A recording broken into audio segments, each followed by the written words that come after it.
On Friday, we'll be doing a huge giveaway.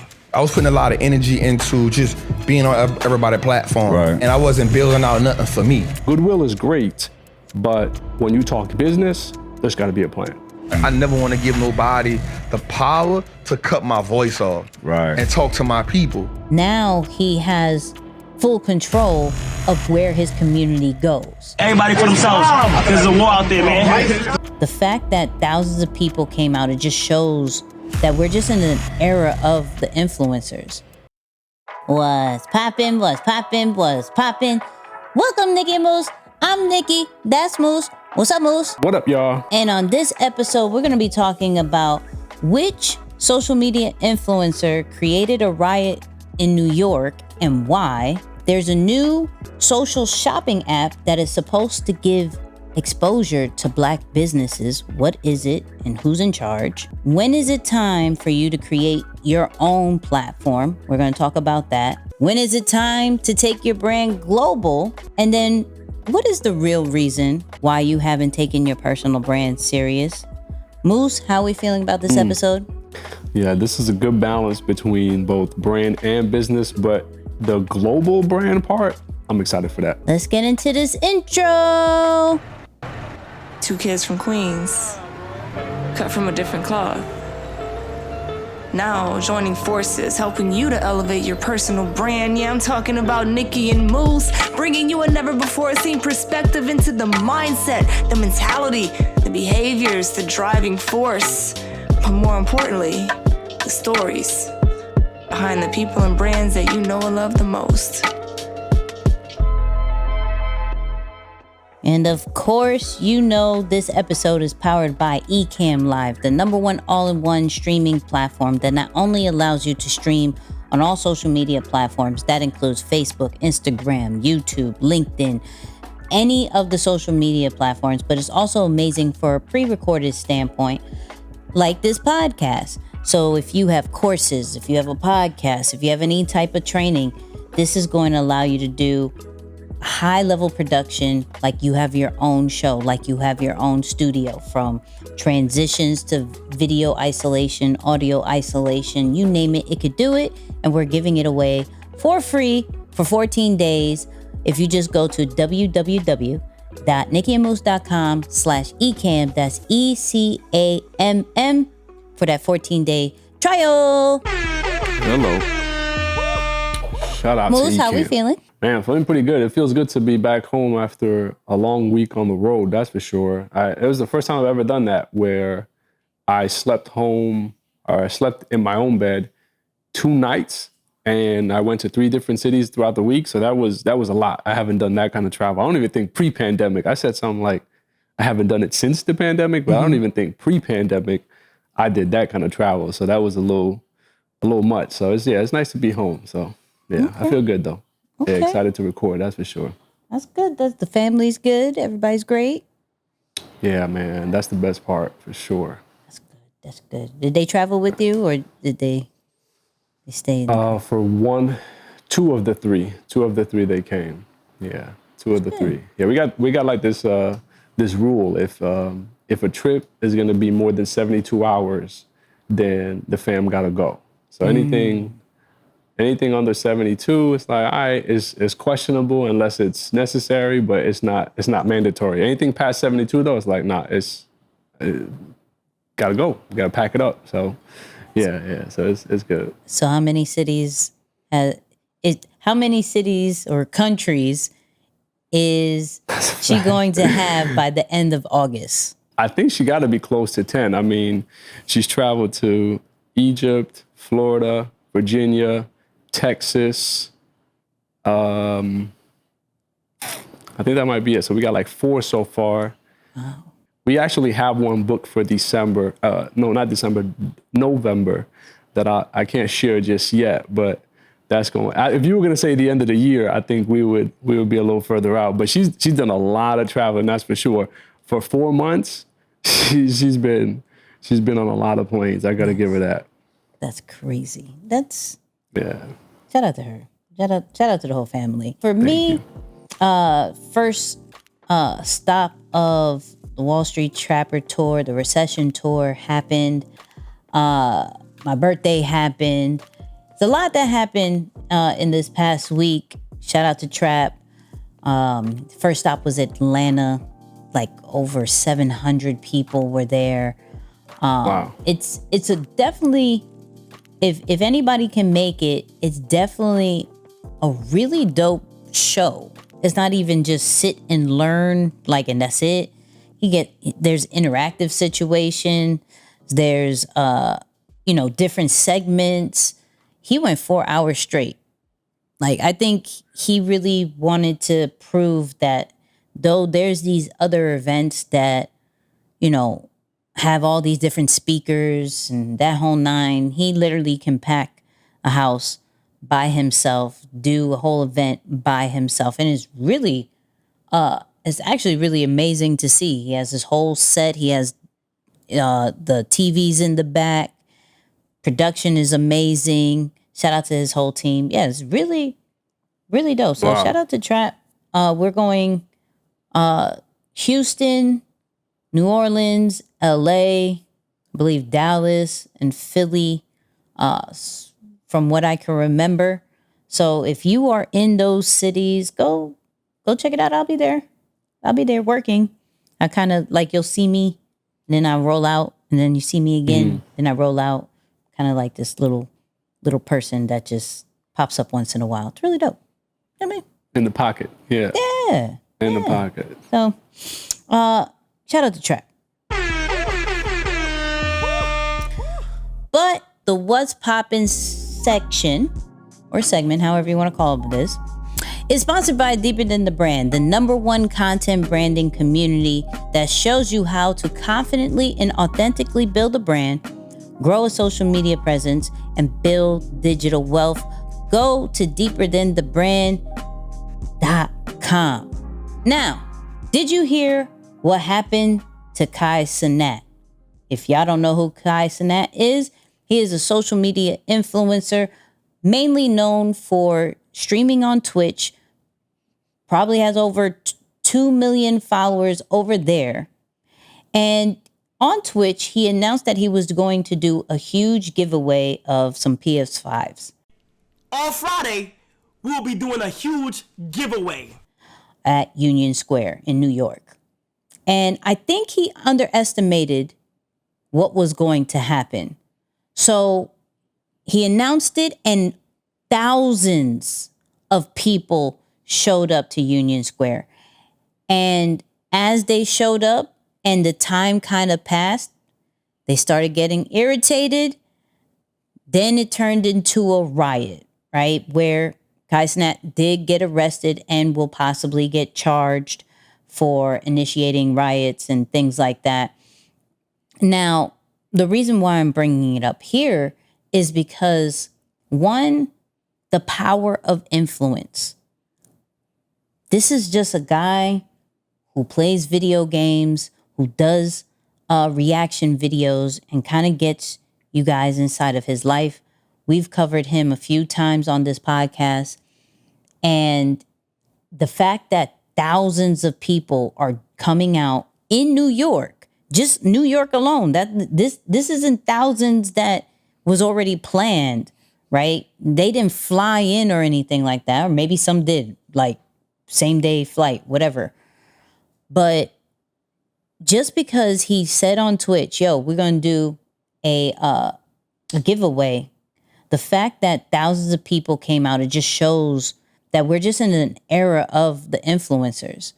Like, the celebrities are cool, but we're gaining a deeper connection with these people who are showing up on a regular basis, on a consistent situation that is now giving them power to where they would think, okay, only a few people showed up. Let me get my bodyguards and that's it. But it ended up being way more on the news. It was crazy. Now, what could he have done differently? I think planning, right? Get the proper permits.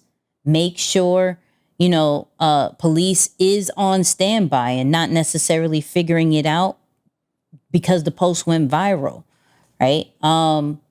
But At the same token, what I don't like is how the media kind of spinned it to where they were only showing the Riot side and they didn't necessarily show like Kai down on the floor trying to calm down this lady who was just pretty much having a panic attack, and he was just trying to calm the people down, right? They showed more of the recklessness, the destruction, and granted that I'm not promoting that.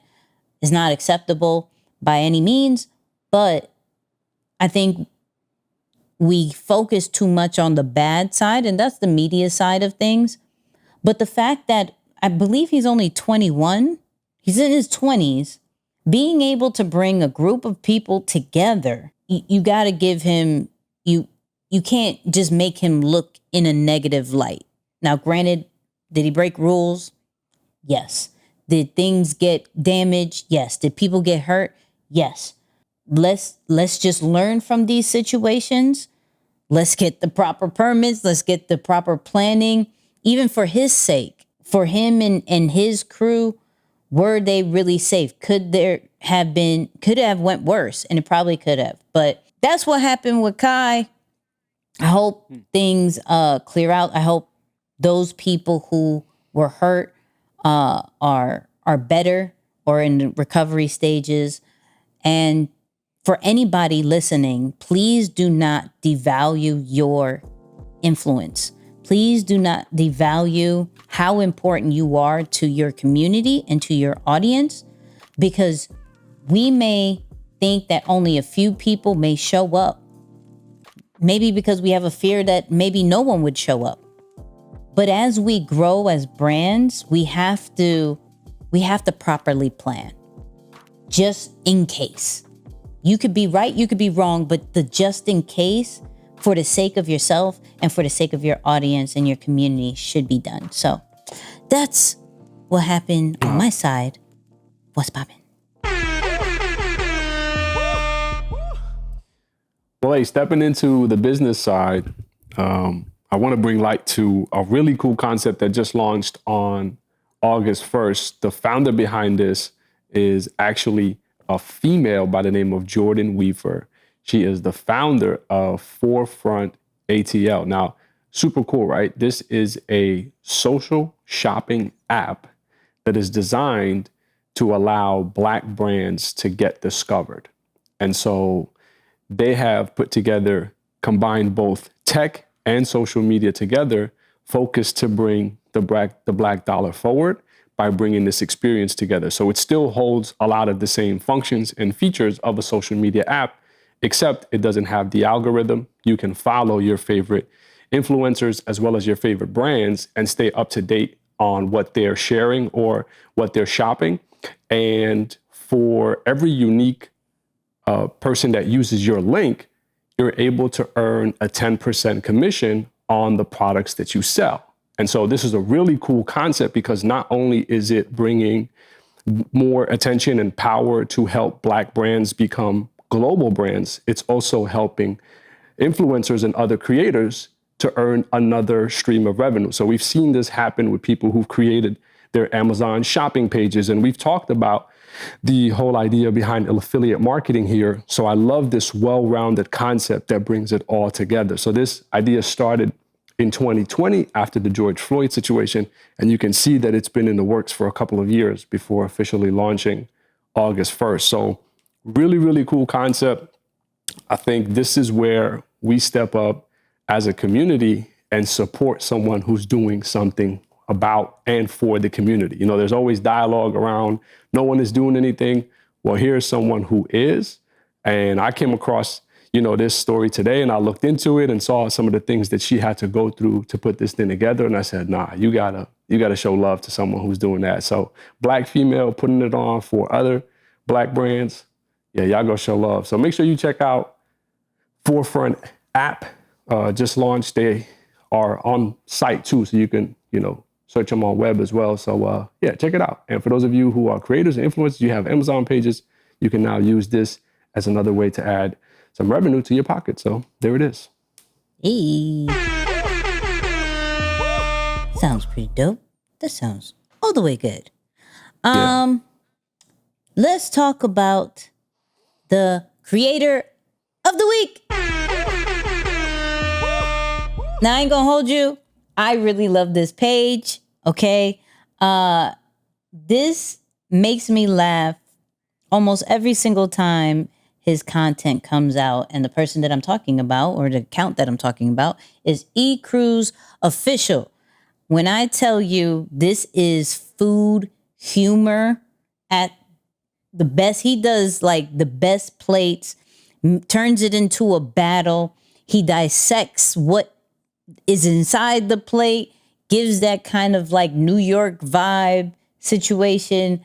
Y'all need to go check it out. Some of the content I couldn't put that was really, really funny, but I got one that's fire.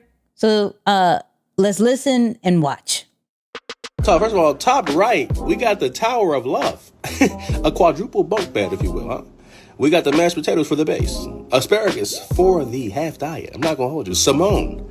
And then we got the 2 spares of shrimp with the sauce dripping upon me. Whoa, hold on now. Top left, wait a minute, Fruity Pebble waffles. Salmon tenders, fried, long style. Pause back when I was kind of crazy. Bottom left, we got Dirty Burst chicken. Hold on now, Simone stuffed with the spinach for the half diet. Bottom bunk bed heavy of rice, double riced if you will. Lamb chops, glazed. Pause that, that was crazy. On the side, if you look close with your diet eyes, it's gonna be a half diet. You know what I'm saying? But like, while I look over there, where you can look to the right, we got cinnamon toast waffles. What? With the wings, fried to perfection. There's a little sauce on there. If in my head, that could be a little hot honey. You know what I'm saying? Could be a little bit of Cajun dry with a rub on there. Hold on now, and getting crazy with a rub on this. No, if we're going to order though, hold on now. I'm going to go Tower of Love first. This is a fact. Tower of Love, then I'm going to go salmon tenders, because who else does that? No one. And I will give you the dub 5. I'm not going to hold you. Nothing else more than that, but I will give you the dub 5 for that. Then I'm going to go salmon stuffed with the lamb chops and cinnamon toast waffles. I would do all 4 of them. But if I had to pick an order, pause that again, but I would do them all. But you know, that was crazy. And he does that to a lot of other battles. He has a dessert battle. He has a breakfast battle. It's really dope. And then when he sees something that he likes, he has this song. Y'all check it out. But yeah, go check out Ecamm Official on all social media platforms. He's dope and just humorous. You know what I mean? It's fire. Now the important I gotta question. check them out. The important. Yeah. Hold on. Let me get it. Moose, Drum roll, please. did you know this creator?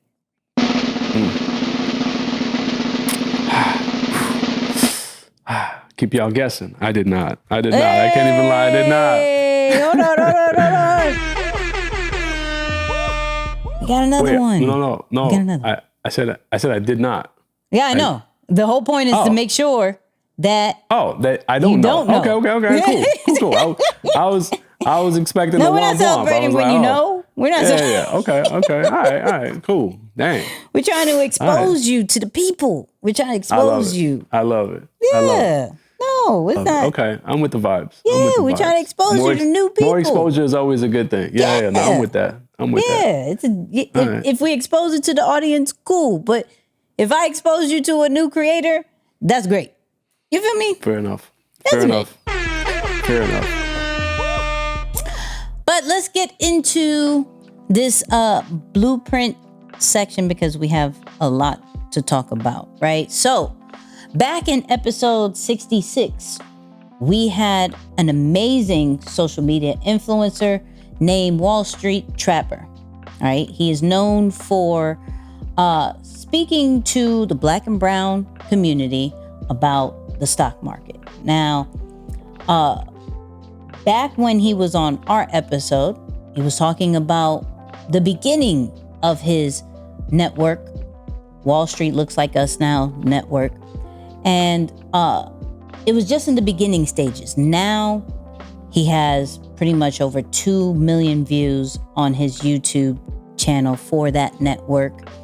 He came out with a tour based off what is the content from that particular network. And he recently did an interview with Mike about that journey that got him into starting the network, where he was on, if y'all remember it on our podcast episode, where we were like, yo, you're on Breakfast Club, you're on Ellen, you're on this platform, you're on Tom Bilyeu, you're everywhere. Well, this is what he had to say about that. Energy. I was putting a lot of energy into just being on everybody's platform, right, and just spreading it. Yeah. And then I ain't realized that there was a business component to it. Mm-hmm. And I wasn't building out nothing for me. Right. So if Instagram would have shut down one day, I ain't have nothing. Yeah. To have a home. I ain't have a home. Yeah. Yeah. And so, but I saw everybody else building it. Mm-hmm. Well, a few people, because everybody don't get it. Right. And so I was like, okay, I understand the people who rock with me. Yeah. And I understand who my voice for. And so I was like, I never want to give nobody the power to cut my voice off. Right. And talk to my people. Right. You know what I'm saying? I wanted us to go in the angle of kind of like the pros and the cons of having our own platform, pretty much seeing how he has leveraged other platforms, but he didn't have the business side right. So there wasn't really true leverage besides more followers. And we already know from a certain point that more followers don't necessarily equal up to dollars. Doesn't necessarily equal up to ownership. I wanted to speak about more of how we always do, the business side of content, but now from owning the platform, having a business model to leverage when we are on these different platforms. So Moose, just from like seeing that and hearing that clip, what are some of your first thoughts? So initially, I have to highlight the importance of when you enter a new space, just bare minimum, really spend some time to investigate and figure out what is the real business opportunity here. And so when you talk about social media, you know that, yes, you're leveraging your content and your social or personal brand to have something that is made available to the people for them to transact with you. Now, I hate to say transact where it's like, wait, so it's a transactional relationship? No. I mean that if you want to help people, there's always a percentage of people from those who are exposed to your brand that want to go a step further with you. So in the case of Trap, I'm sure there were some who were just happy with the general knowledge that he shared on maybe the Breakfast Club or some of these other platforms. But there were a group of people who were saying, okay, I want my handheld. Can you review my portfolio and tell me what picks I should include and what I should take out and how I should move this so that I could really make this a full-time thing?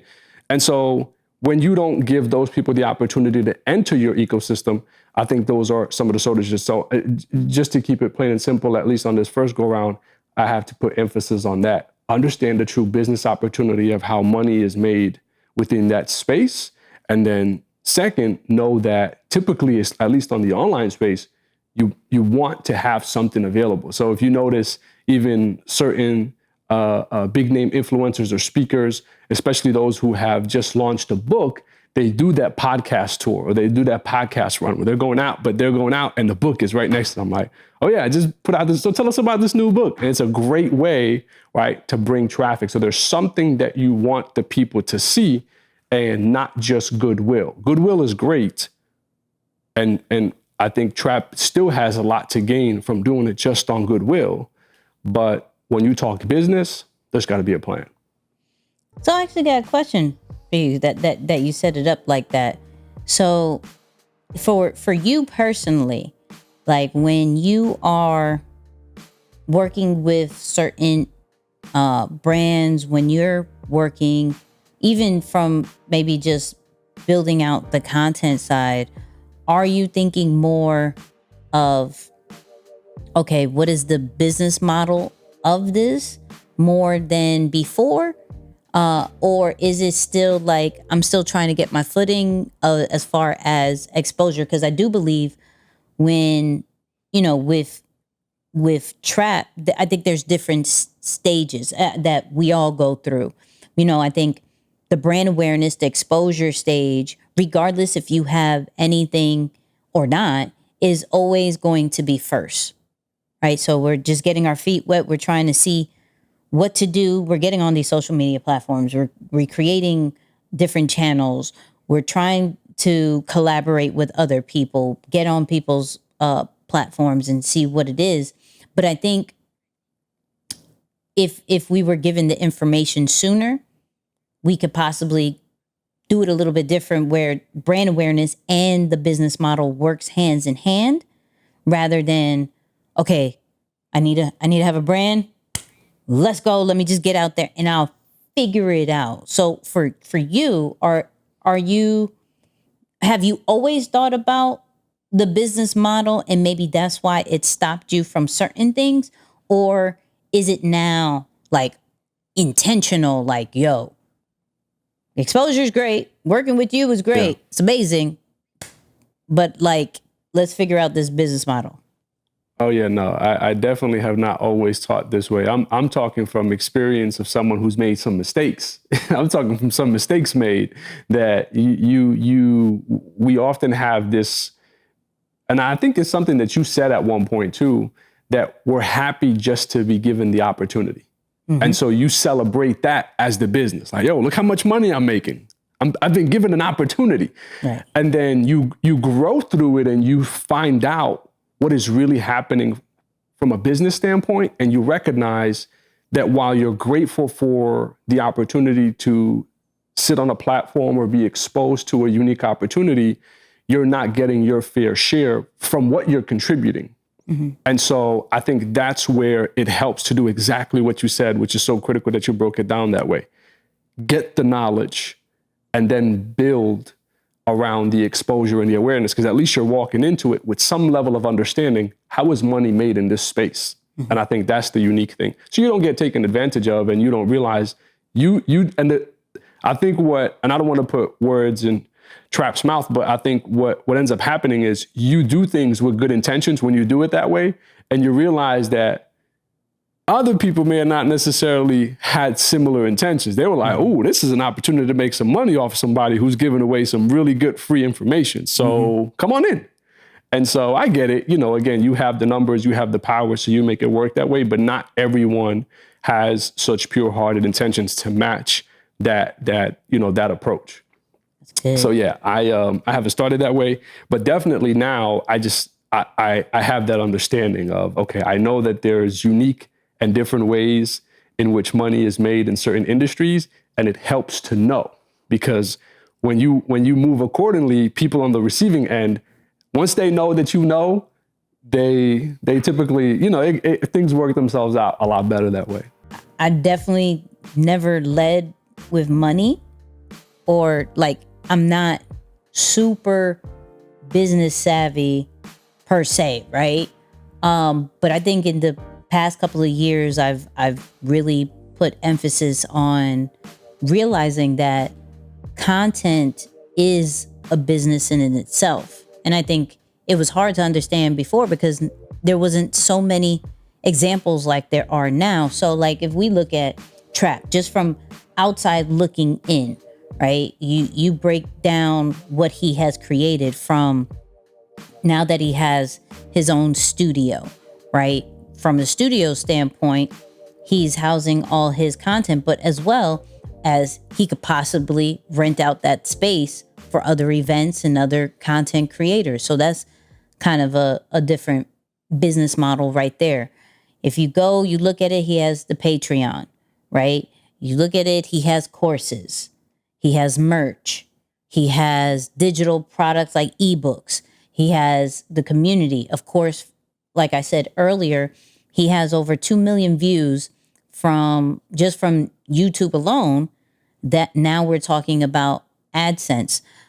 I'm not really even sure how his podcast is set up, but he probably has some ads turned on over there, which is then some type of money as well. He has full control of his content. He has full control of the stories and the narrative that he's putting out.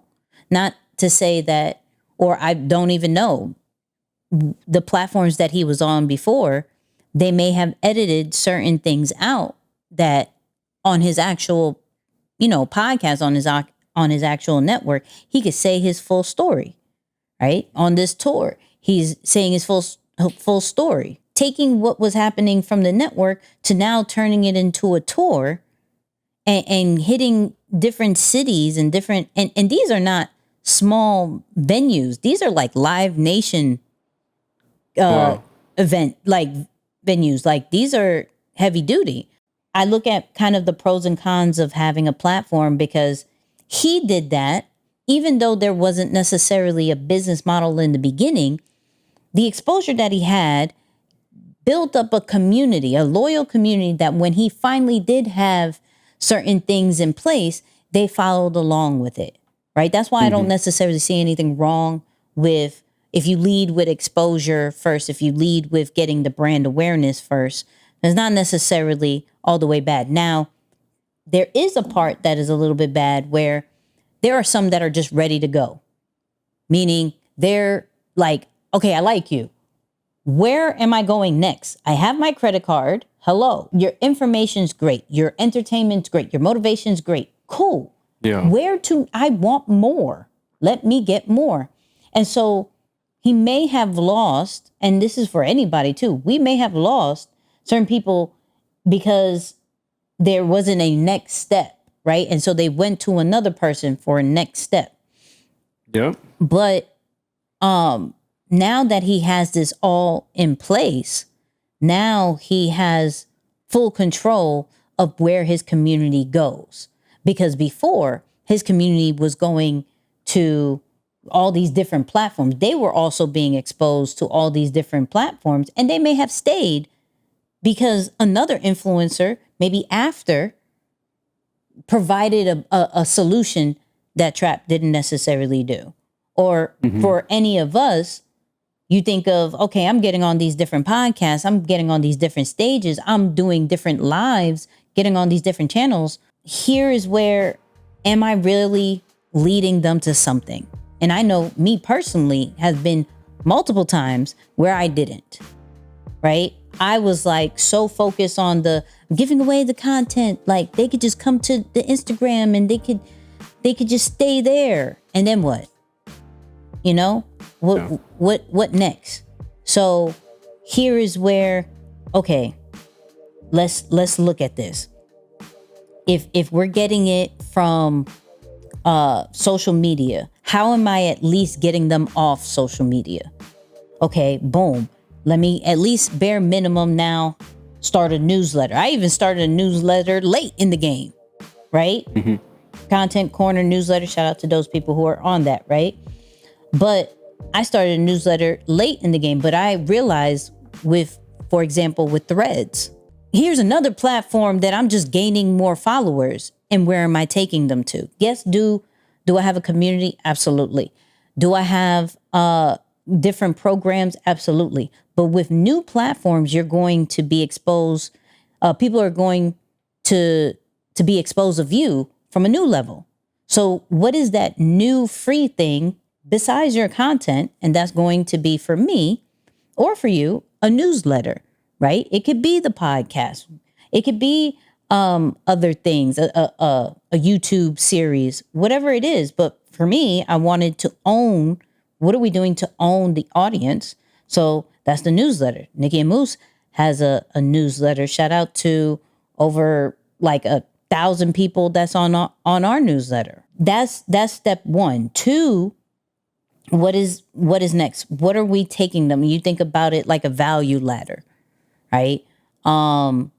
Is it to the point where, you know what, we've had enough downloads, we've had enough views, the first stream is going to be AdSense. The first stream is going to be social media giving us a few coins here and there. Cool. Next thing, what about affiliates, right? Brands that you're already utilizing. Cool. Courses, digital products, merch, right? When it comes to Trap, he could license out his content, right? He owns the network. He owns the content. He can license it out later down the road. There may be bigger networks that are like, yo, I like what you have. creating your own platform, even from a simple standpoint of like your own platform for your community, you just have more control of what happens. Like the music industry, right? They control when your album comes out. Us as let's say educators, we control when our program comes out, which is our quote unquote album, right? We control when another class comes out. We control when another digital product comes out. We control when merch comes out, right? Because we have that. Now, if we were on a network, if we were on, a bigger situation, they may control for us when these podcast episodes come out, when the video side comes out, when these different clips come out. But we have a little bit more control. So you got to look at, pros and cons of everything. But I do believe we have to put more respect and more of a business sense to the content rather than just being like, well, it's free and everybody gets it and da-da-da. And it's like, yeah, but no. It's a part of a bigger process for sure, because I think when those things are not in place, you have to start from zero every time. And we've learned through this podcast, and shout out to, Damian when he got on the podcast and he said, you run ads not to get discovered by new people all the time. You run ads to get in contact with the people who are following you that are not even getting your stuff. Like they're just not seeing your post. And so if I have an alternative method to communicate with people who have came across my information, came across my profile, they liked me and my brand, and they hit that blue button that says follow, but they're not seeing my information for whatever reason, having access to connect to them through an alternative method gives me yet another shot to help build the success of my business or to help generate some momentum within my business. So that's a critical piece that, I think just from a flat out marketing standpoint, not every person who's creating content or who's launching their personal brand really understands. And I'm, again, speaking from experience, I know I didn't in the beginning, where I realized, oh, this is a numbers game. I understand numbers in a business standpoint from a black and white profit and loss, but now I understand how it translates into marketing. And so I wanted to say this for everyone listening or watching, try to always translate new information into languages that you already understand. And so if you're a numbers person learning something new, try to find how do numbers work in this new thing that I'm trying to learn, because it's already a part of your natural wiring. You're going to be able to easily understand that, right? So I think that was one of the things that made it click for me. Oh, it's a numbers thing. So if I get exposed to 1,000 people, my conversion rate is usually 10%. Okay, I can expect. So if I want to reach 1,000 people, I just have to find a way to get in front of 10,000 people. Okay, got it. I don't have to think about, oh, this is the type of content. Well, yeah, it is going to be content, but bare bones, it's a numbers game. So I think that was one of the ways too, Nix, that made it easy to understand and then accept that as part of the evolution in the business. I like that. So everybody, think about just, are you ready to have your own platform? Are you ready to start thinking about content in a whole new way, especially from a business side and not just from a creator side? This is me telling you that, because I am definitely that creator side.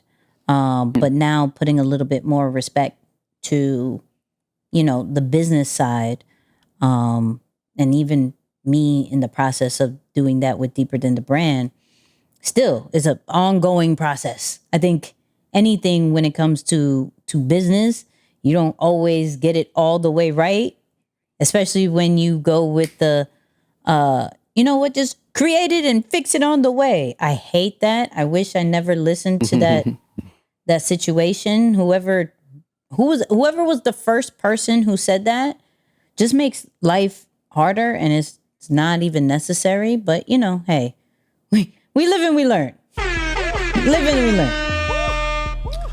But in this second part, let's talk about taking our brands global. Are we thinking too domestic? Are we thinking too small, right? With tools like YouTube, Instagram, Facebook, these are tools that will allow our brands to hit countries that we've never even set foot on, right?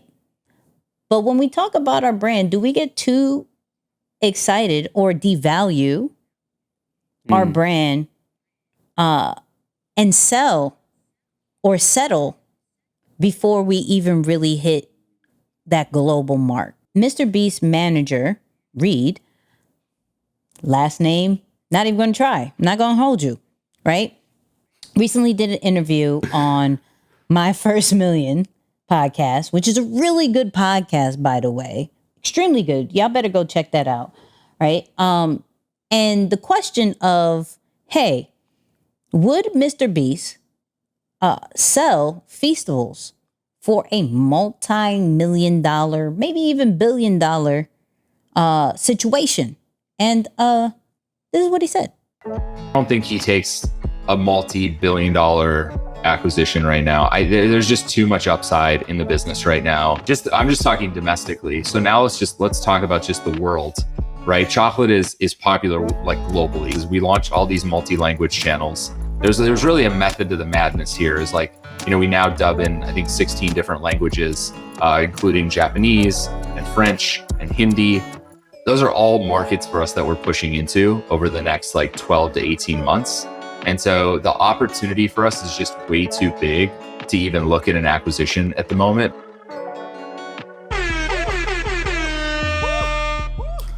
So hearing that, right, I misquoted people. I said multi-million, and I should have said just multi-billion. I said billion, but I kind of like added the million still. Multi-billion, he's not even concerned, wouldn't even dare even look at it because they haven't even necessarily hit the global market, right? So I actually want to have the conversation of, are we expanding too local? Are we too concerned with local? And how do we prepare to go global? I have a few thoughts on it. I have a few, you know what I mean? And warning, it's more than just putting the captions of different languages, okay? It's more than just that. But Moose, do you feel like majority of people think too local? Yeah. No, I think everyone starts off thinking about their local community, and I have to anchor back on that same point that I made with the clip of Trap. That is a shortage of understanding around, again, the business opportunity. And I'm going to speak specifically to at least Mr. Beast here, because at some point through that interview, they talk about the revenues of Hershey Bar or the Hershey Company, right? They're obviously one of the largest chocolate companies. They own a lot of probably your favorite chocolate bars, the brands, I should say. And so I just looked up their revenue, and I know he mentions it. That's so funny. Chocolate bars. Yeah, I was like trying to say if it's bars. Bars. like I was like, why are you so mad? You don't like chocolate? Why No, you so I love aggressive chocolate. with the bars? I love chocolate. I just didn't know whether to say brands or bars. He I'm said sorry, bars. y'all, Shout out to hip hop. It's 50 years. Maybe he connected that. He said bars and bars. He was like, yo, I got to be aggressive. I don't know. I don't know why was he I'm sorry. No. My brain was just like, do you say bars or brands here? And I don't know, whatever. I love chocolate, though. I ain't even mad at him. No, you're good. No, but he mentions it on the episode, and I looked it up here too, right? Annual revenues, $10.85 billion. And that is in selling candy bars, chocolate bars, right? So this is a good example of a group of people who understand the business opportunity of what they're working with. And so they're looking at just Feastables and they're saying, okay, hold on. If this company is able to generate revenues in a single year of $10 billion, and so we're getting these numbers thrown out at us. Yes, we come from a community or this creator economy that doesn't have these numbers attached to them. It's great for where we come from, but in comparison to the demographic or the business area that we are playing in, this is nothing. This is a tenth of that. And so just to show, when you understand the business opportunity or the business lane that you're a part of, the industry, as another term, you are able to make wiser decisions as a result of that. So I just wanted to start there. I know you talked about more around underestimating the expansion of that, but I think that's an important point to make. When you know the difference and where you're playing, you won't get too impressed by numbers that even seem attractive. It's like a lot of money doesn't seem like a lot of money because you're comparing it to what is possible in the space. So I think that does change things up a little bit. Can you go back to the original question you asked? Sorry, I went off topic there. I don't remember the original question now. You brought up multiple things now. Now my mind went to that. Yeah. But no, because I'm just looking at it like, wow, look at the comparison of the approach when you go into something knowing the opportunity, the fullness of the industry and how money is made in a space versus one where you're unsure or you don't completely know. The moves made are completely different, right? Not to say that you can't bounce back, but again, just you can see how these guys are moving here is in a different way. In your opinion, how does one prepare for going global?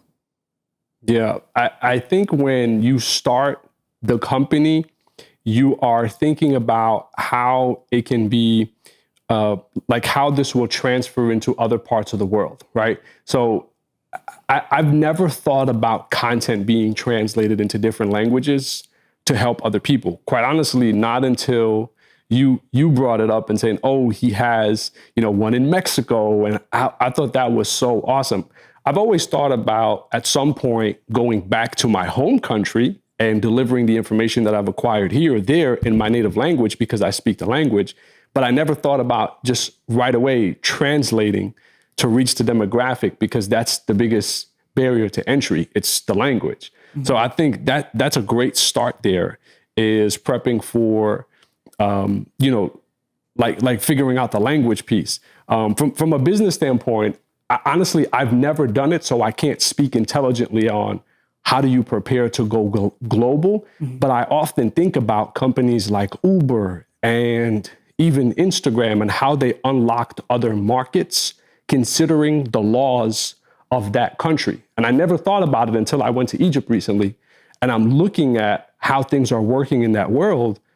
And I'm saying to myself, this is not a similar version to the US. This is a completely different country, obviously, but from a legal standpoint, from a law standpoint, from a government standpoint, they do not function anything like how we work.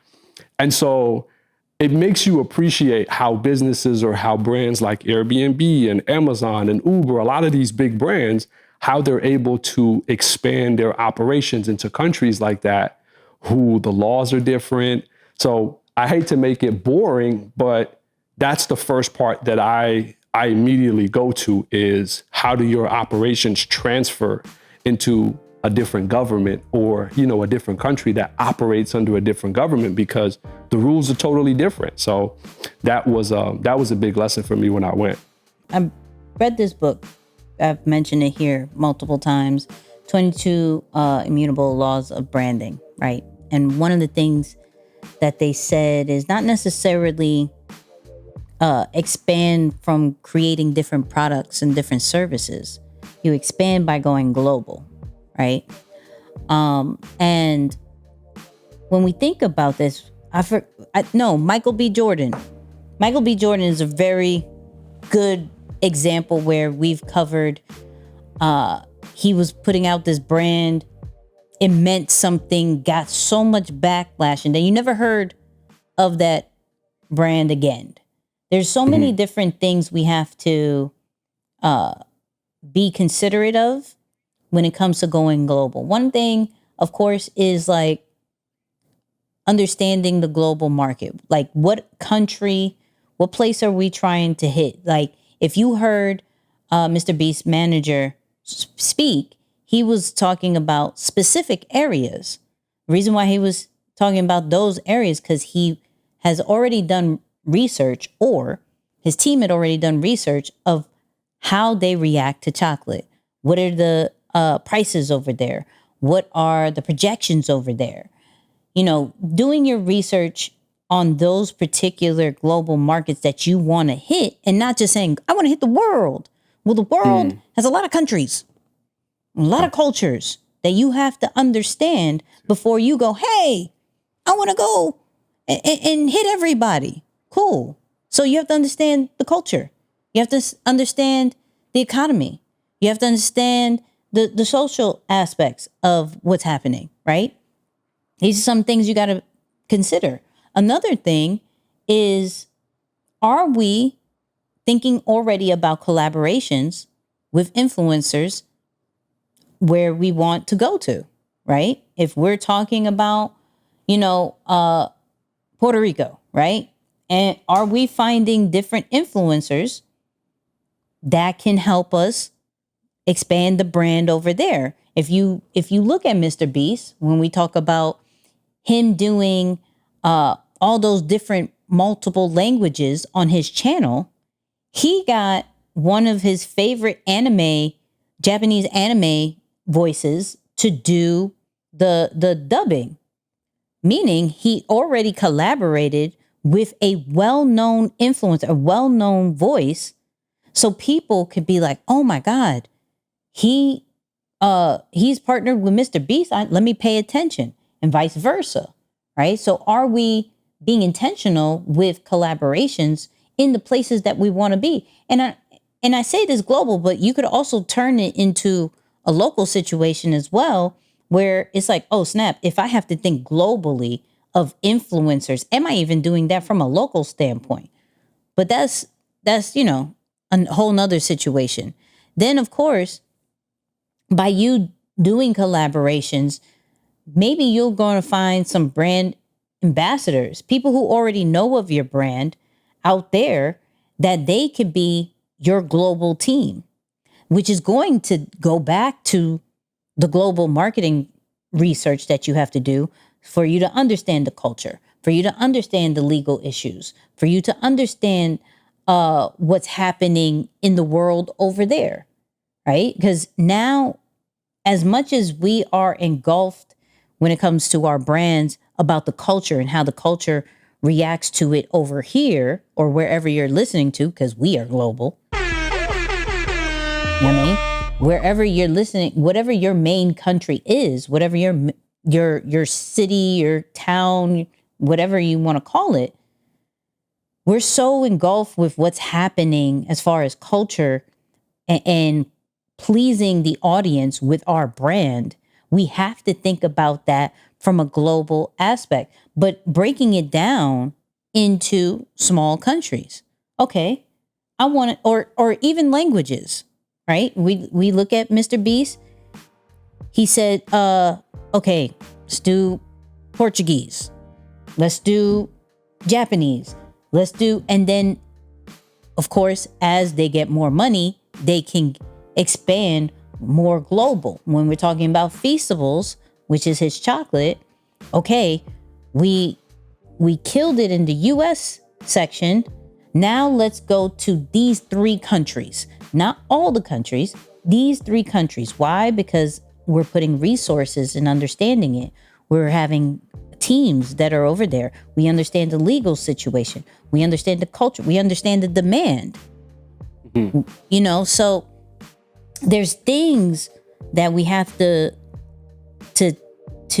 utilize, of course, from a very simple standpoint, leveraging social media. Social media is the freest tool to allow us to have global impact, right? Now, from Instagram to TikTok, just whatever our native language is already can already hit multiple countries. But when you look at with YouTube and it being able to dub all these different languages in one channel, you don't have to create separate channels no more. All in one channel. Now you're starting to think, I'm going global with my one product, with my one brand. I don't have to make more money to create different products and services. I just need to understand how to stay right here and get this culture and get that culture and get this country to love me and get this country to love me. It's always thinking about, how do we go global? how do we, we've mentioned it here before too, where I've looked in our stats and there are a high level of, from a language standpoint, Hindi that wants to listen to the podcast. So what do you think is going to be one of the very first languages that we try to dub on is going to be that? Spanish was like semi-last, and I was very surprised by that. I was like, wait, what? So knowing your metrics, preparing for a global takeover, don't necessarily weigh yourself so thin and think you're so accomplished because you conquered your country. And maybe you're okay with that. That's good. Maybe you're absolutely okay with that. You are a local hero or a nationwide hero. You may be absolutely okay with that. For others, you may want to be global, and these are some of the things you gotta kind of have to think about. Yeah. Yeah, no, that's so good. I'm so glad you mentioned that, because I felt like I almost had a brain fart with the question. But the thing I wrote down was research developing markets. You know, it makes so much sense. It's don't look to bring your product or service or your brand to an area that's not ready for it. We've talked a lot about how certain products, tech products, have failed because they were introduced prematurely. And I'm sure the same can apply when thinking about going global. So yeah, I love that you wrote that. Or mentioned that. I definitely made note of it in the process. Like, start with developing or researching developing markets. Facts. So let us know whether on Threads, on YouTube, if you are preparing to go global, right? If you're preparing to go global. So we are. So hopefully you guys are too. But let's talk about this or that. This segment is sponsored by flightassessment.com. Discover your personal superpower and learn how to use your superpower to become a master communicator, strengthen all your relationships, and develop the self-awareness you need to fulfill your highest potential. Go to flightassessment.com. You will thank us later. You can thank us now, whatever you want to do. We accept. You're welcome. Okay. Is being liked stopping you from really scaling or even beginning your personal brand? I saw this clip. I think the guy's name is Dan Lok, L-O-K. If I said that wrong, oh well, y'all know my heart, okay? And he went in about this is why people are not starting a personal brand. This is why they're not growing a personal brand. He could tell you everything from the best times to post and blah, blah, blah, blah, blah. But because you are doing this, you are not creating. So let's hear it. Because for most people, they want to be liked. They want to be liked instead of being effective. So the minute you get one hater, the minute you get two haters, you get three haters. And by the way, the haters, they say the nastiest thing about you, right? You need to get yourself some haters. Write it down. If you don't have haters right now, you're not marketing aggressively enough. Because you know what I learned when I'm building my personal brand? More haters I get, the more successful I am. So understand, most people, they stop because of that.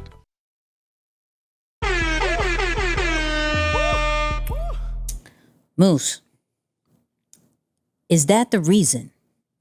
Do you agree with his reason as far as this is why people are not building a personal brand because they want to be liked? I get it, but no, I don't know that. No. Come on with your bluntness. I get it, but no. Absolutely not. I get a version of your fear of not wanting to be liked, but the whole idea around actively gaining more haters. I've never, just my personal philosophy, I know how they say opposites attract. I just don't think that when it comes to our approach and our mindset, you know, that rule doesn't transfer there. You don't seek out to do something positive by looking to gain something negative in the process. And so that will magically make you more successful. Maybe some people are able to do that. They're able to channel the negative energy and the hate and turn it into something great. I've heard of those stories. It just hasn't been my experience. I think when I focus on doing good and doing phenomenal things, I feel better in the process and I make it happen. So yeah, in short, I don't know that actively seeking out more haters. Like, you know what? My goal today is to get 10 new haters. Like, nah, I don't ever wake up and make that my goal. Yeah, I don't ever make that my goal. So what do you think is some reasons of why people do not build a personal brand or are stagnant? Yeah, caring about other people's opinion of them. That's the game. That's the one that I think is the Achilles heel for many people, you know, because, and I just think back to my own experience, right? There was a time where in the process, as you're creating the content, you're already thinking about who, maybe certain people that you really care about, what are they going to think about it? And so you might start to remix the message or not post it at all. And you know what, forget it. I'm fed up with this whole thing, and you let it out. And so you lose parts of yourself in the process because of it. Or you're saying what would satisfy their opinion of you, but it's not what you actually care about or what you believe. So other people's opinion, big Achilles heel. Wanting to be liked, I think it's a part of it, right? But I don't think it's the main thing. I agree with you that the hater thing sounded special. I'm going to find better words to express. Yes, unique. There he is. There, I like that. Yeah. Unique. Yeah, sounded very unique. And everybody has their thoughts of haters. I don't know if my goal is to gain haters. I'm one of those people that please like me. Please, now it doesn't stop me. Like, if you don't like me, I'm not, oh my God, I'm going to stop everything. Jesus, why? I'm not doing that. But my goal is not for you to not like me, right? Like, the brand that I have, the brand that we have here is to serve people. Why would we not? But whatever, right? So me thinking, I'm like, okay, if I don't agree with the haters part, what are some reasons why people do not create a personal brand or may just be stuck on it, right? One, fear of exposure, right? You think about it there are a lot of people who are really private, right? Who just want to stay to themselves. So some people think, well, when I get on social media, it almost feels as if I have to be a reality TV show character, where now I have to say it all to be relevant in society these days. That's not necessarily true. You are able to narrate your story, so you don't have to give it all away, right? It's about authenticity, which is another reason why some people do not build a personal brand, because of, I want the desire to be authentic. I desire to be authentic on social media, but I look at other people and I feel like I have to be them. And that's never true, because we're all uniquely made. So we can't copy what they're doing, because we were made this way and branded a specific way for a reason that maybe hasn't clicked in your head, but there's a reason, okay? It just takes time and patience, which is another reason why people don't build brands, because they don't have patience nor time for something that they don't necessarily understand. So that's another thing. Fear of criticism, which is I want to be liked. That's of course a thing. We want to be liked, and if somebody doesn't like us, oh my God, why would they say this? Now, I don't think that's the only reason, because how he said it was, that's the only reason. And I'm like, no. Now we have to think about financial situation. I got to buy a camera. I got to buy this. I got to buy that. I got to get a website. I got to get a logo. I got to that's a lot. That's a lot of work. Yeah, that's a lot of that work, a lot of money. These are just some of the reasons combined, right, that stops people from building personal brands. Not just the sole reason of, I want to be liked. I want to be liked. You just fear not being liked. No, what about fear of failure? I might not, like, this may not work. If I don't feel comfortable that this is going to work, why am I even going to do it? I'm already got a 9 to 5, already got a steady paycheck. I'm fine. I got benefits. I mean, I got health insurance. Why am I starting a brand? Why do you want me to do this? No, it may not work. I'm cool with that. Work-life balance. People have jobs, families, relationships, personal life. People can't figure out the work-life balance. There's a lot of reasons besides just that one. So I can't agree in either side. The only thing is they don't like, and the hater situation, I don't necessarily agree with either. But you know what? I do believe that everybody has their own perspective. And if that's what works for him or what he believes it is, and cool. I just think there are 17 million other reasons besides the fear of criticism. Yeah, stay out of the extremes. You know, I think if there's one great piece of advice that tends to work for a lot of different scenarios, I can't say every scenario because that would be an extreme and it would violate the piece of advice that I'm about to give you, is stay out of the extreme. You know, again, Nipsey, man, may he rest in peace, because he definitely hit it on the head. Too much of anything is a liability. So it's like, if you're like, oh, haters is the only way I'm gonna blow up. No. You want a community of haters? You want a community of people who actually genuinely care for you, right? It's like, okay, maybe that is a blitz marketing strategy to gain a bunch of attention, because when people don't like you, we've seen it, negative media tends to catch fire. But what are you building? What do you want to be known for? And so if you don't want to be known for something, or you don't want that on your record, right? Or you don't want that to be the thing that people think of, then why make that your approach? And so unless you're somebody who's like Donald Trump, who you can do that and you're still authentic in your process, like you just really don't give a dang. And I feel like Donald Trump is that kind of person. Like, yeah, you know what? Yeah, I really don't care. So sure, let's just do it. Right. And his core people still really appreciate and look up to him. And that's why he gets millions of views or millions of votes to be the president of this country. And so it makes sense. But if you're someone who is a genuine good person, and I don't know, I just feel like if you're listening to this podcast, that piece of advice might not work for you, because that's not our strategy. I don't know that we ever wake up like, yo, bring on the haters. Yeah, no, we don't want no haters. I don't want no haters. We're aware that there's some out there. For sure. Just not to each their own. Focus on it. Not focus on it, nor are welcoming it. If you want to convert into a person who likes us, please do. I mean, yeah, we appreciate that. Please do. Yeah, we appreciate that. I appreciate that. Talking about Donald Trump. Yeah, you're indicted, sir. But that's it.